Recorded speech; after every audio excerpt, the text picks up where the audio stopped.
부부가 서로 소중히 하고 자기 자신을 사랑하고 아낄 때 기적같이 그 터널의 끝에서 아기와 만날 수 있습니다. 안녕하세요. 평촌마리아병원 장은정 부장입니다.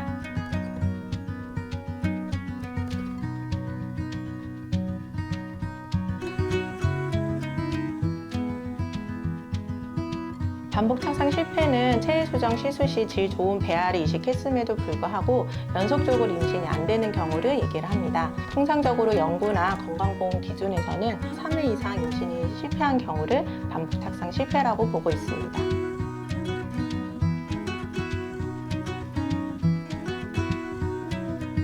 제가 환자분들한테 얘기할 때 착상은 엄마와 아기가 손잡고 있는 거라고 얘기를 합니다. 그런 관점에서 보면 착상 실패는 배아 요인과 모체 쪽의 요인으로 나누어 볼 수 있습니다. 배아 요인은 이식 시 배아 등급과 염색체 이상, 기형, 기능적인 이상 등 배아 자체의 문제가 될 수 있습니다. 다음 모체 쪽 요인에는 착상이 되는 장소의 문제와 착상이 되는 과정에서의 요인이 있을 수 있습니다.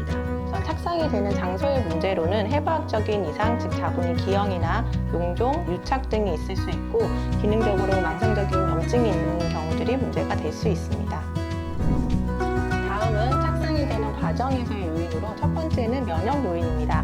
면역이라는 것은 외부로부터 내 몸을 지키는 과정이 면역인데 임신의 과정에서는 외부인으로 작용될 수 있는 아기에 대해서 눈 감아주는 시스템이 작용을 하게 됩니다. 이런 거를 면역 관용이라고 하고요. 근데 엄마의 자가 면역 질환이 있다든지 다른 면역 체계 이상이 있는 경우에 이런 과정이 제대로 작동하지 못해서 임신 유지가 되지 못하는 요인이 될 수 있습니다.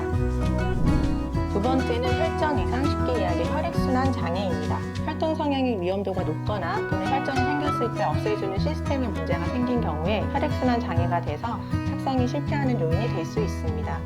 세 번째는 내분비학적인 이상 및 호르몬 불균형입니다.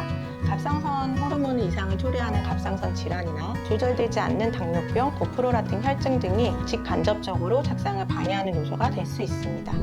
마지막으로 스트레스 및 기타 간염성 질환을 포함한 기저질환에 대한 조절입니다. 극단적이긴 하나 전쟁 등의 스트레스 상황이 되거나 급성 만성 염증이 있는 경우 내가 고혈압, 당뇨 같은 기저질환이 있는데 조절이 되지 않는 경우에는 우리 몸을 보호하기 위해서 임신을 은연중에 회피하도록 작동하게 됩니다.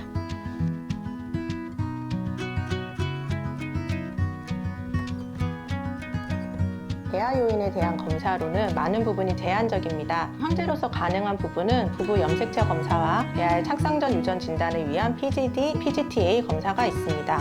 PGD는 특정 유전 질환에 대한 검사로 부부 염색체 이상이 있거나 이전 첫 번째 임신에서 염색체 이상 또는 기형을 가진 아기가 태어난 경우 그 유전 질환에 대해서 검사를 하는 것이고 PGTA는 선별 검사로 배아의 염색체 수적인 이상 부분을 보는 검사입니다. 안타깝지만 미세결손 등의 작은 이상이나 염색체 구조적 이상 등은 관찰이 어렵기 때문에 아직은 그 부분이 제한적인 확진 검사가 아닌 선별 검사라는 것을 유념해야 합니다. 다음은 모체 요인에 대한 검사입니다. 우선 해부학적인 이상을 확인하기 위해서 진단 자궁경이나 진단 복강경 등을 시행하게 되고 이를 통해서 자궁내 용종이나 유착, 근종 같은 것들을 확인하고 다른 내막증 등을 확인을 하게 됩니다. 다음은 혈액검사로 면역 및 혈전, 내분비학적인 요인을 확인하는 검사들입니다. 자연 사례세포 검사라고 해서 NK셀 검사를 포함한 여러 가지 자가 면역 항체 관련 검사들이 있으며 혈전 관련된 검사로는 혈중 호모시스테인 대사 검사, 그리고 CS 단백질 활성 검사, 그리고 호모시스테인 대사랑 연관된 MTHFR 유전자 검사 등이 있습니다. 그 외에 내분비 이상을 확인하기 위한 갑상선 호르몬 검사나 유주분도 호르몬 검사 등이 포함이 됩니다.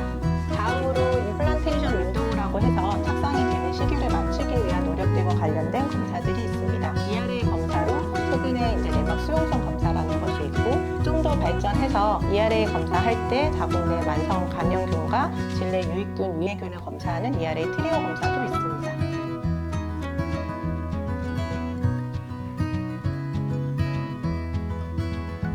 배아 요인에 대한 근본적인 치료는 아직까지는 어렵고 대신 PGD 또는 PGTA를 통해서 이상이 나온 배아에 대해서는 이식에서 제외하는 방법으로 진행을 하고 있습니다. 대신 배아 수정을 할 때 미세 수정을 시행하거나 또는 픽시 임시와 같은 특수 미세 수정을 해보기도 합니다.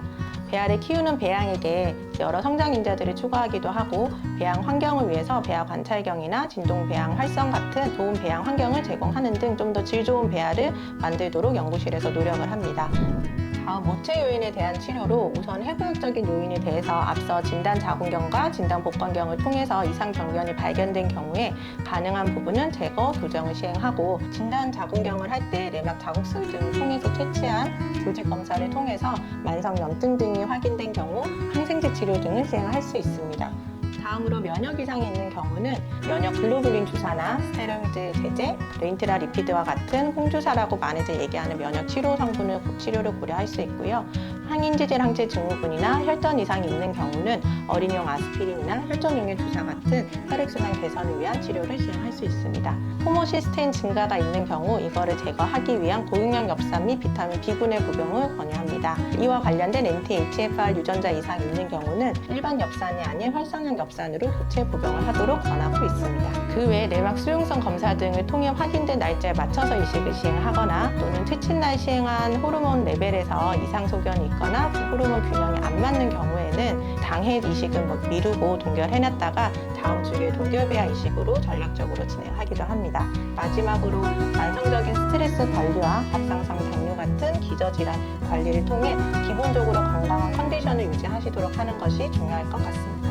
동결 배아보다 신선 배아가 착상률을 높이는 데 도움이 된다는 데 사실인가요? 동결 배아든 신선 배아든 어떤 배아가 좋은 게 아니라 그 배아가 얼마나 질이 좋으냐가 착상률에 도움이 되는 것이지 동결이나 신선이냐 자체는 중요하진 않습니다. 적절한 타이밍에 모든 조건이 잘 맞춰졌을 때 질 좋은 배아가 이식이 되면 착상에 성공한다고 볼 수 있습니다.